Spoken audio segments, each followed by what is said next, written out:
Welcome, ladies and gentlemen, to the first episode of Temple Hoops Insiders presented by WHIP Sports. My name is Matt Dinenberg. I'm a sophomore at Temple University. I'm joined by Jake Gabel, who's also a sophomore at Temple. And this podcast is made for Temple Hoops, Men's Hoops Insider. We're going to break down the entire season today thus far with the cancellation of the Villanova game. They are done with their portion of 2021. So we're going to break down their 7-5 record for the first couple months of the season. We're also going to break down the 2022 part of the season, which is basically all conference play for the next 3 months. So before we start, let's introduce ourselves first. Jake, start with you. Give us a little background on you, WHIP, and all that different types of stuff.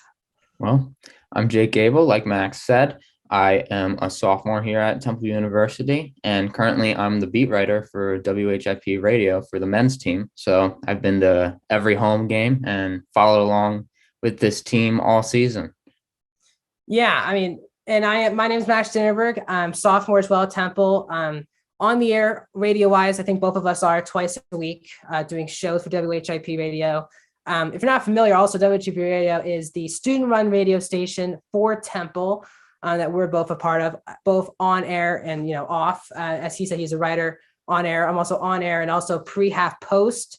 So I get to go to. I've covered 3 of the games this season. I'm doing 2 more, both in February, and I do have access to practice. So I go to practice every week. So excited to give you guys a very in-person personal perspective on the team. We're gonna have a revolving door of guests, either people who work for WHIP who cover the team, or people even with the team. I would love to get as many different types of guests on the show as possible. So without further ado, let's start talking about Temple hoops. So 7-5, Jake, a bit of a up and down first 12 games to the year. They've had some nice outings, and they've had some really rough ones as well. Honestly, some of their best performances even came in a loss to USC, which is all the way back in November 13th. So let's break down the season so far, Jake. What particular games, players do you want to start with in this conversation? Well, I think you have to start off with the loss of Caleb Battle, who he's out for the season now with a broken bone in his foot, and he was on a tear. He was leading the conference in scoring. He was conference player of the week for one of the first weeks of the season. He was averaging about 21 points per game on nearly 50, 40, 90 shooting. He was playing incredible. It was really something to see every single time, win or loss. So since then, I think that was around halfway into their current season right now. Since then, they've done much better than I thought they would. I wouldn't say collapse, but I thought there'd be a much bigger drop off in play than there would be. But the guys have seemed to rally around Battle's absence, and they've been able to play well still, even without their main guy. Yeah, it's a shame that he got hurt because, Khalif, I said, was scoring over 20 points a game, which was leading the conference. And this is a very good conference, especially this season with guys like Marcus Sasser in the conference. So the fact that he was leading it by over 6 points a game, I mean, a special talent that I don't think us as Temple fans have not seen in a very long time. And that injury, he's also one of the leaders of the team. And I kind of agree with you. I was kind of worried about the team because not just obviously the player himself on the court, his effect, but also just mentally. This is a really young Temple basketball team that I don't think we thought could have come back any stronger than they did, winning against Penn, really one of their best performances of the year, and then winning at Vanderbilt, getting an SEC win, both coming off of the Battle injury. We were kind of like, this is kind of crazy how well they're playing at the moment. Then they kind of had their drop-offs. UCF were competitive for a half, then kind of really dropped off in the second half. And then for some reason, St. Joe's, they were just never in the game. But they came off a nice win against Delaware State, and that's kind of where it led us to this. So I think with Khalif Battle, let's talk about the team with Khalif Battle before we move into those games, Jake. So they start off beating Maryland Eastern Shore. They should have won that game. Then were really competitive with USC, who is now 12-0 and our top 10 team in the country. That was at the time they played Temple, they were unranked. So they've come a long way since that game. But Temple, that was a really good start. Let's actually, before they go to Charleston, Jake, let's break down those first two games. Really, USC, we're down 20 plus points in the second half, cut it down to like 2, then couldn't finish it off. But really great outing for the Temple basketball team. Oh, yeah. And I mean, USC, you said they were unranked at the time of it, but this was a team that made, I believe, the Elite Eight last year. So I know they lost Evan Mobley to the draft, but they have his brother, Isaiah. I mean, this is a team that's still good. If I don't know exactly where they were, but I'm sure in the poll, they weren't far outside the 25. No. So it's not a surprise to see them ranked and doing this good. And that first half in that game, it looked like, oh, okay, this is a USC team that's just head over heels better than Temple. And then that second half, that was something special. And again, it's the guy who's gone, but Caleb Battle had just an amazing performance. They started making threes. They started getting clutch steals and then fast break dunks. Caleb Battle steal and dunk that I don't think I've ever heard the Liacouras Center that loud before. It was truly something special. You felt like you were watching the beginning of like something new and something really to watch. Yes, they did lose that game, but I mean, against one of the best teams in the country. So although it's a loss, like I don't believe in moral victories much, but to come back over 20-point deficit and make it a really close game at the end against a really good team, I think that's, besides a win, as close you can come to one. Yeah, I agree, because it was just a different vibe in the arena. When you're there, we're both there in the arena, it just felt different than the Maryland Eastern Shore game, just because I feel like the audience, it was really packed. Student section was completely full. And as I said, they didn't come out looking that good. And really the reason why they really lost the game was because they really beat themselves down the stretch at the free throw line and just really getting balanced shooting across the board. They really couldn't really make their free throws. That includes Khalif Battle. And then balanced shooting, Battle was the only Temple player in double figures that game. So and he had 26. So, but still, it was actually weird leaving that game with fans, because it seemed like Temple won the game based on how the fans were leaving and talking about the team. So it was a big positive. It was also so early in the season. It's tough to like expect them to beat that high quality of a team second game in with a lot of new talent. And as they took care of Maryland Eastern Shore, but it really was a moral victory. As I said, we don't really like to talk about those, but it really was a moral victory. But then it kind of went downhill, Jake, when they went to Charleston. They played in the Charleston Classic for a week. They played really high level competition, Clemson, Boise State, and then they finished off playing Elon. They went 1-2. They really did not look good at all against Clemson and Boise State. It's kind of the first time we saw Temple really struggle for a complete 40 minutes. And then they didn't really play a good first half. They were trailing at halftime to Elon. Then they came back and finished them off. But really a rough trip to Charleston. Yeah, truly. And so there was 3 games in Charleston, the 2 before that. All 5 of those games, Temple was super slow in the first half. Yeah. I mean, Maryland Eastern Shore, I mean, they ended up winning by about 30, but that was a 5-point game, somewhere around there at halftime. They were only up 1 at halftime, I think. At 1-point game at halftime. So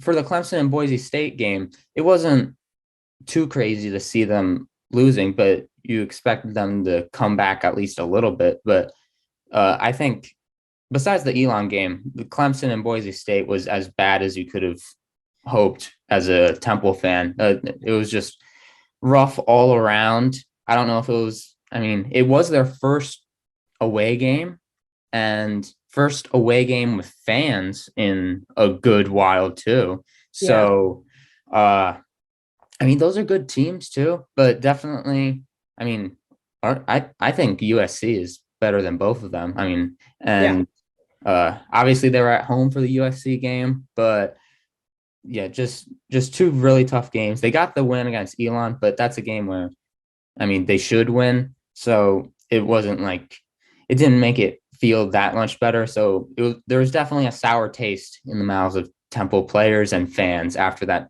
trip to Charleston. And it was kind of the first time we saw Khalif Battle be human. It was the first time another team absolutely dominated him and say, everyone else has to beat us. Battle had 4 points and went 2 for 7 against Clemson. So it was like the first time we saw a team, really the only team all year that really took him out of the game. And that you could see kind of why people got nervous when he got hurt, because if he's out of it, who else would score? And as I said, they really should have lost the Elon game too. They were down, I think, a couple points at halftime.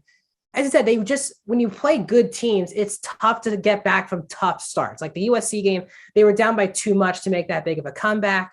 And when you play bad first halves, it's tough to, when you're playing good teams with high conferences like the ACC and the Mountain West, when you play teams like USC, Clemson, and Boise, you can't get off to that slow of starts because it's too tough. It's asking too much in the second half. But that then leads back to Liacouras Center, where they played 3 games, Delaware, LaSalle, and Penn, and everything was riding high for this team, except obviously Khalif Battle getting hurt in the LaSalle game. But they started off Big 5 play going 2-0. Delaware, definitely their toughest test in a while, where they were winning for the majority of that game. And Temple won by 1 point. So let's take a look back at Jake at those 3 games before we go to the Vanderbilt St. Joe's game. So obviously Delaware was their toughest game by far. They clearly handled themselves easily against LaSalle and Penn, but Delaware was that team that shockingly was toe to toe with them for most of the game. Yeah. And I mean, it was another case of the first half slow start because Delaware was leading at half. But I mean, like I said, Khalif Battle, when he kicks it up into his high gear, there's nothing you can do about it. He had 29 points on really efficient shooting, I think 10 for 18 shooting. And I mean, you just felt like, what can't this guy do? But it was great effort overall. I know I keep mentioning Battle, but they came back from adversity and they played good defense down the stretch, and they were able to, eke out a win against Delaware. LaSalle, that one wasn't really even close in my opinion. That was just a great game overall. That was probably like their best team game at that point in the season going into that game. Mm-hmm. But of course, Battle gets hurt, and you that's when everyone goes into doomsday mode because you have no idea what to expect. And that's why I think the game against Penn, where they won, is honestly, like, up to the games we've covered so far, the most impressive, because they beat Penn in the first game without Battle. And you could tell that the team really rallied behind that because everyone stepped up who got playing time. Yeah, I agree. And I mean, it was the only time maybe all year being live at Liacouras that was like just silence. Like no one wanted to talk to each other. That includes students. Just heartbreak. But it was weird because he came back in the game and you're kind of like, okay, woof, thank God. And then he went right back to the play started. And then he's like, I can't do this. He went to the back. It was very nerve wracking. And then I went to practice the next morning and he's in Abu.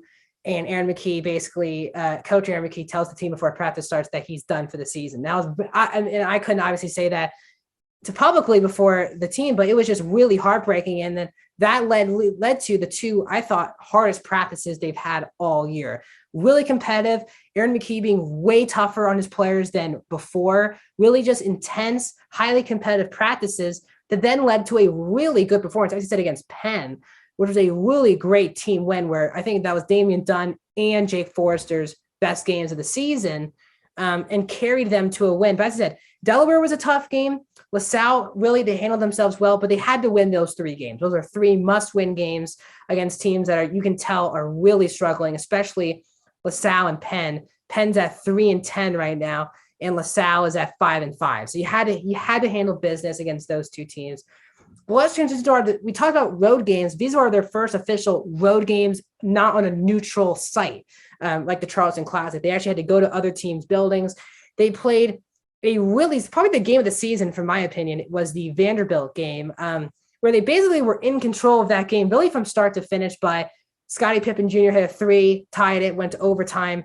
shockingly down 5 in overtime. They still came out and with a 4-point win. That was one of the best, probably the best win Aaron McKie's had in his 3 years at Temple. But then it came off, and then the next same week, absolutely looked like a different team, and they looked terrible against St. Joe's. So let's break down kind of as we said, this is really the true up and down of the season, where they have their win of the season, and I believe this was their worst loss of the entire season. So how do we break this down, Jake? Yeah, I completely agree. And I mean, it kind of makes sense. You go to Vanderbilt in Nashville and then play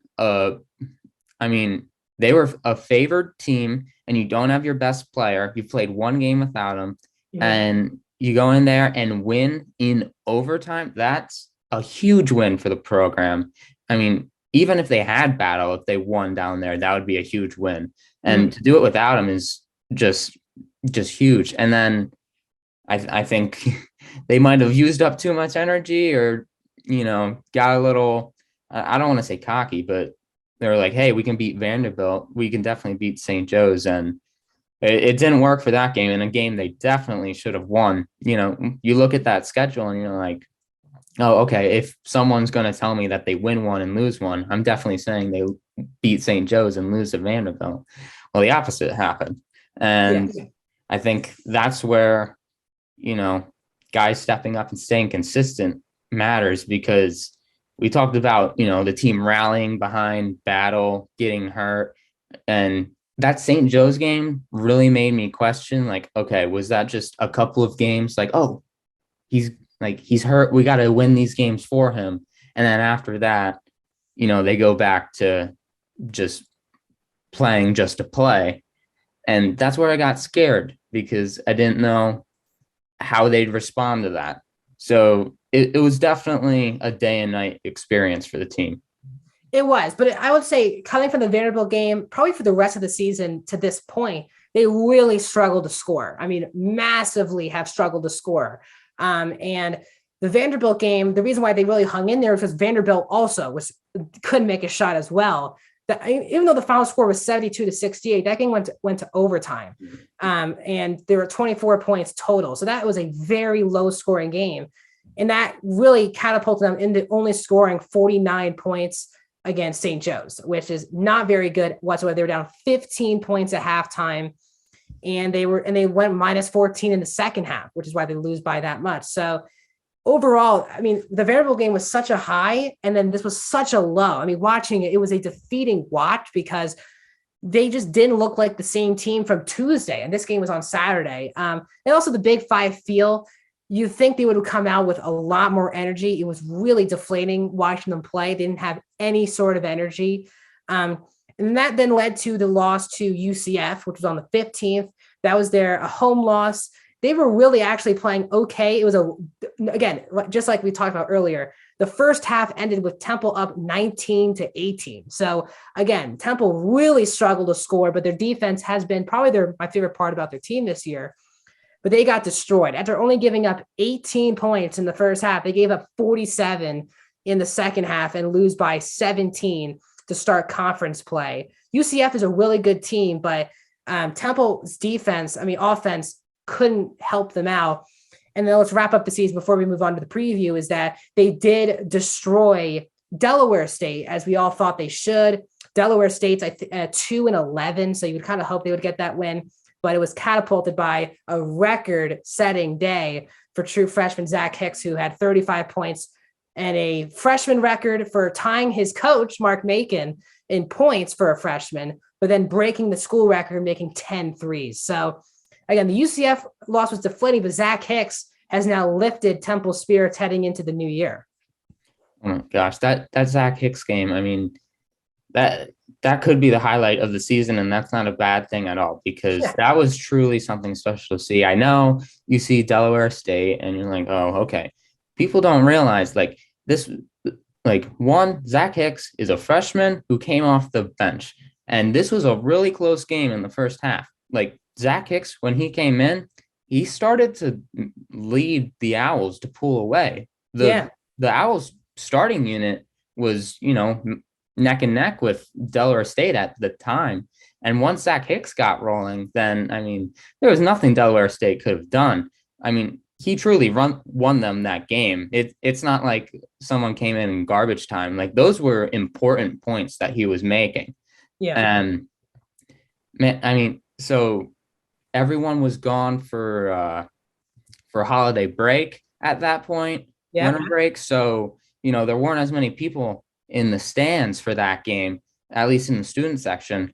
But besides the USC game, once Zach Hicks started to make 7th three, 8th three, 9th three, I mean, you felt just something so electric in the stands. And all you have to do is watch the Temple bench after he makes those threes. You could tell just how much they wanted it for him. And it was just a really good look for the team, because it shows that they don't really care who scores. They just want people to score, and they have each other's backs. And that was something special to see, especially for a guy who his career high in points was 9 up to that point. Yeah. And then he has 35. That's just crazy. Yeah. And as you said, like his first 2 games, he got 9 points, 8 points, and then zeros for like 5 straight games. So, and even back in camp, he seemed like the one freshman who just wanted to shoot the ball. Like, I think we talked about this on the radio all the time, but the team just did not want to shoot the ball last year. There were so many times where they would have looks, want to give it up. Zach's a guy who stepped into his role this year and says, you know what, I want to shoot the ball. And if it doesn't go in, he's been instructed by coaching that he just needs to keep shooting. And that's what happened. He actually found the mid-range game first in that Delaware State game, which then led to the 3-point shooting, which was very fun to watch. I really hope this catapults him, because he's again, as all shooters are confidence built. And he's been this season, really, other than the first 2 games, has mightily struggled to shoot the basketball. And the fact that he got 10 threes, not just 10 threes, but he was 12 of 18 from the floor, really efficient, 35 points and 7 rebounds. And this team's been really jumbling the starting lineups. I like him coming off the bench personally, because as you can see, the energy when he starts making shots is palpable throughout not the whole arena, but the team itself. Is there any finishing thoughts you want to say, Jake, before we move into the actual preview of the 2022 aspect of the season? I guess my finishing thoughts will kind of transition us into the preview, because just one thing that we left out, which again is coming up again in between the UCF and Delaware State game. There's supposed to be a Drexel game, but that was postponed due to COVID outbreak on Drexel's side. And so now we have the Villanova game. This is recorded prior to, actually the game got postponed. So of course it's recorded before that. But this one's on Temple's side this time. So the first time Temple's had to deal with COVID this season. And you just kind of get that feeling, like, I don't get the same feeling as 2020, but you do expect COVID to come into play now that, I mean, regardless of basketball, you just see a lot more cases popping up. So that's another battle that not only Temple, but all of college basketball is going to have to deal with throughout the rest of the year. Yeah, from a Temple point of view, it really destroyed their season last year. A lot of games on and off were getting canceled. They would travel, then they were told that once they got there, the game was canceled. It was just a lot of up and down. And as you said, it was actually, jarring, the Villanova thing, because it was Drexel's team that was the problem, not Temple. And this time learning that it was Temple's, COVID outbreak is why they don't play Villanova. As we're recording this, they would have played Villanova tomorrow, which I was very excited for. But now it sets up for, as you said, a 2022 schedule that we're kind of waiting for. There's been no dates announced for when the Drexel game will happen or the Villanova game will happen. I know a lot of people have been pitching dates when they could, but as of now, Drexel game would have been a home game and Villanova would have been a road game for Temple. But let's just transition, Jake, into the 2022 aspect. The year is over for Temple. They have no more games here in 2021, and they start off 2022 on Sunday as of now, because Houston has been one of the biggest, most famous, I guess, notable names in college basketball of their COVID outbreak.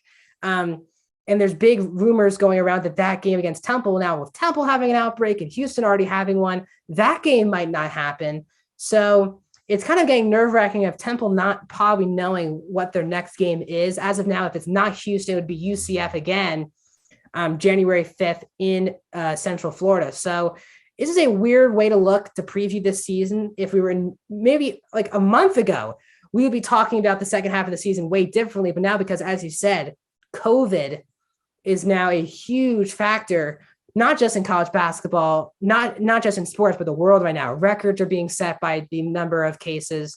And it's a tough thing now. The Leocore Center just announced the other day that you have to be vaccinated to be in the arena, which is a big step forward. I think we both kind of are perfectly okay with that. But let's talk basketball. Second half of the season, where as of now, if we don't include Nova and Drexel getting their games rescheduled, it's all AAC play for the remainder of the season. Before this, as we talked about, one AAC game, they really did not look good against UCF. But this is a really deep conference. So what are you looking for the second half of the season? Well, I mean, when you look at their schedule, I would say it gets harder because you do have the easier games in there, but I think Temple did a really good job of preparing their out of conference schedule, because they didn't try to just get a bunch of easy teams. Like, did they get one or two or three in there? Sure, but that's bound to happen. All teams did.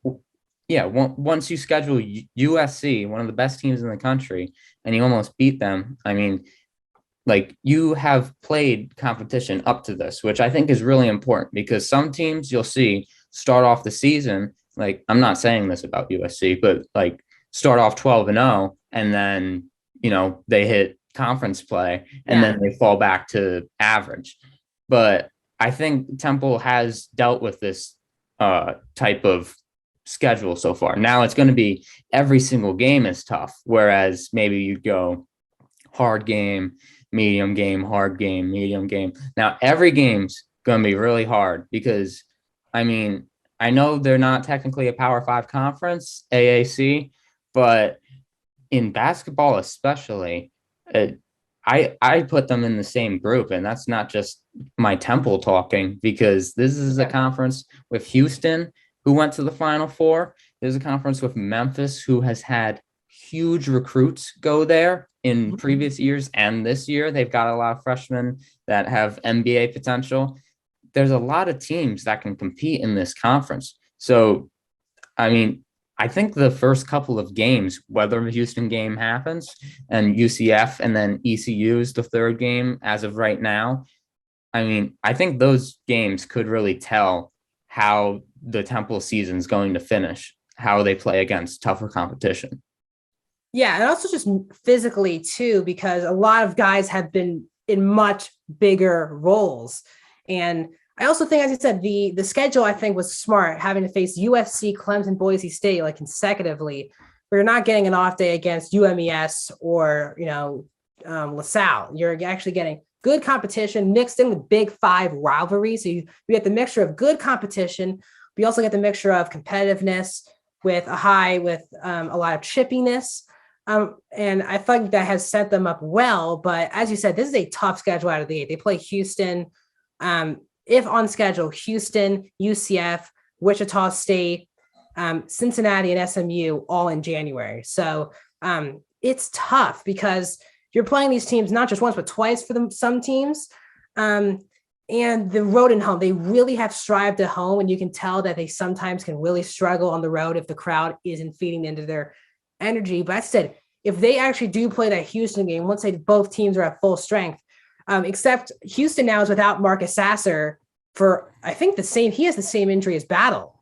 Yeah, he's out for the season. He's out for the season. So we actually haven't even, because Houston's had their games postponed, we have not seen a Houston team without Marcus Sasser.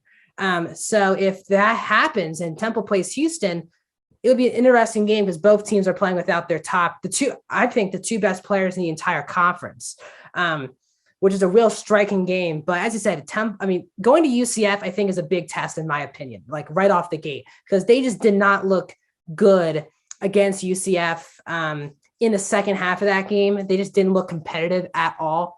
And I know it's a road game, but it's a big test for them mentally if they can come back and play a stronger game against UCF. I'm not saying potentially win. That's a tough place to play and to win, but if they can stay competitive and act like they're on the same level as UCF, that's big because you get East Carolina, Tulsa, probably winnable games for them.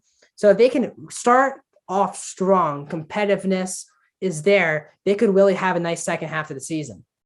Yeah, definitely. And just going off that, I mean, Aaron McKee said it many times in his post-game press conferences about how they really want to set the tone with their defense. And I truly believe they have done that successfully so far. I mean, they haven't really let up too many points in any game. I mean, looking at it right now, the most points they've given up is 76, which, I mean, high scoring game, but that's not too crazy. And that's against USC. So they have really good defense. You talk about that UCF game that was in not Temple, in Philadelphia. They held UCF to 18 points in the first half. Their defense was there. I mean, they still only scored 65 in that game. It's just their shots weren't falling. So that's where I say Temple's offense is going to dictate how well they play the rest of the season, because the defense is going to be there every single game. I truly believe that. I mean, I'm not saying that they're going to shut down every team, but I think their defense is well above average. And you see in that Delaware State game, I know it's lesser competition, but if they get shots falling, I mean, they destroyed Delaware State. I mean, if you have similar shooting against another team and the same defense that they played with, because Delaware State wasn't missing wide open shots or anything, Temple was just playing really good defense. Jeremiah Williams, the best defender on the team, he was everywhere. He had 4 blocks and 3 steals, and he's a guard doing that. He's the point guard with 4 blocks. That's just unheard of. So you just got to watch out for the offense, because the defense will be there, but are shots falling? Because that's what happened in the UCF game. And it wasn't pretty when the shots weren't falling. It was not. And as you said, the defense, I do think, will keep them in most games that maybe they shouldn't be in, because they could have, again, like St. Joe's and UCF are glaring examples where they could play halves and not put any bucket in. It doesn't matter how good the looks are. There's a lid on the rim. And that really can't happen that much in the second half of the season. And if one guy can't find it, they got to get the team better looks. And as you said, I think the offense is a big dictator where this team could be in the AAC. Are they the best team in the AAC? Definitely not without Khalif Battle. You got to be realistic when you look at this conference and where Temple sits. When you don't have your best player there, it's tough to ask them to be a top 3-4 conference team. But they do have a chance just based off of their toughness, I believe, and competitiveness. They are really in a lot of games this season where they maybe shouldn't be in. Like if Vanderbilt was a good example of them not finding the good buckets, but their defense really led them to that win. Even though, yes, they scored 72 points, it was really their defense that kept them in the game, gave them belief that they could beat a highly capable Vanderbilt team with Scottie Pippen Jr. and Jerry Stackhouse coaching it. So I think that, as you said, the offense will have to dictate it, but the defense also, it's just consistency. Balanced scoring is kind of my key heading into the next year. Balanced scoring. Like if Damian Dunn's off, and he'll be consistently off once in a while, the way he takes his shots. He's a jump shot heavy player. If he is off, then someone like Jake Forrester has to step up. Ty Strickland has to step up. And it can't just be one guy every game. When you don't have your best player, it needs to be a collective team wins. And that's where I can see Temple having issues, is that it's tough to sustain that many team wins over a 3-month period. Yeah, and you just mentioned 2 names that I'm really looking at to step up, and it's not the obvious names like the Damian Duns, who's with Battle out. He's now the leading scorer for Temple. You mentioned Ty Strickland and Jake Forrester. Jake Forrester, he's had a Jekyll and Hyde type of season so far.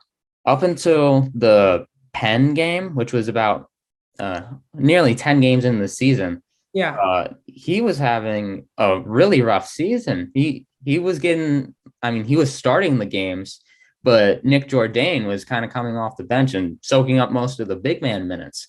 Mm-hmm. And he really wasn't playing that much. And he was supposed to be kind of the veteran presence on the team. And then Caleb Battle goes down. that Penn game, he responds right away with his career high in both points and rebounds. He had 21 points, and he's not much of a scorer. That's no knock on him. That's just not his game. He's more of a interior presence on defense, but he was scoring the ball like at will on good efficiency against Penn. He was hitting his hooks. He has his post up moves that I don't know, me and Max always are just like, oh, I hope that goes in, because sometimes it looks pretty and it looks like it's getting better. So he definitely needs to uh, keep up the level of play that he's been playing at. He doesn't need to score 21 every game, but Yeah. he needs to be much better than he was at the start of the season. Ty Strickland, however, he's been coming off the bench. He's the sixth man, and he has absolutely destroyed my expectations for him. Not that I thought he was going to be bad, but he's arguably the second best scorer on the team, and he comes off the bench. He's been consistent. He scores nearly 10 every game, and he missed a couple of games with a minor injury. And you could tell in those games that Temple's offense just wasn't the same. They didn't have guys out there they could go to make shots. When he's in the game, he's a threat. And I think that helps take the load off guys like Damian Dunn. So Strickland's a guy you really need to watch out for, because he's been getting a lot of minutes lately when he does play, and he's been a key contributor. Yeah, and I agree. And I think also not just COVID health, but just injury health is going to be really crucial, because I don't think Aaron McKie wanted to play this many freshmen in big time situations this early, but that I think will actually benefit next season a lot more, because a lot of these guys could be really experienced, like guys like Jaleel White, Zach Hicks, Hygier Miller, guys who probably wouldn't be getting that much playing time this season if Battle would be playing. But because he's not, McKie sometimes is just, and he does this every game, just goes with the hot hand. Whoever's hot that game, if that's Sage Tolbert or Nick Jourdain as the center or Jake as the center or those type of guys, he goes with the hot hand. So a lot of these guys are going to be put into situations where some games they'll be struggling and then they won't see playing time. That's kind of happened with Zach this year, is that Zach will take a couple shots, he'll play 5 minutes, and then you won't see him again. So it's just getting these guys consistent playing time where they can feel the confidence on the court. And it's going to be a really interesting second half of the season. Again, we don't really know the state of COVID. Obviously, Temple University has gone online for the first 2 weeks of the spring semester. Hopefully that doesn't go more in the next coming days, because we know a lot of colleges across the country have been shutting down. And if that happens to big time schools like Temple, how does that affect the basketball program moving forward? If for some reason the school goes online. So it's going to be an interesting watching us do the podcast every single week, because it could be a different main topic based on the state of the world, like every single week. Because even if Temple comes back and plays on Sunday, who knows what players are in COVID protocol and what are not. So we have not heard any specifics on what players are COVID or positive with COVID, what coaches. So before we talk to you guys next week, they should, as of now, have a game on Sunday at Leocor Center.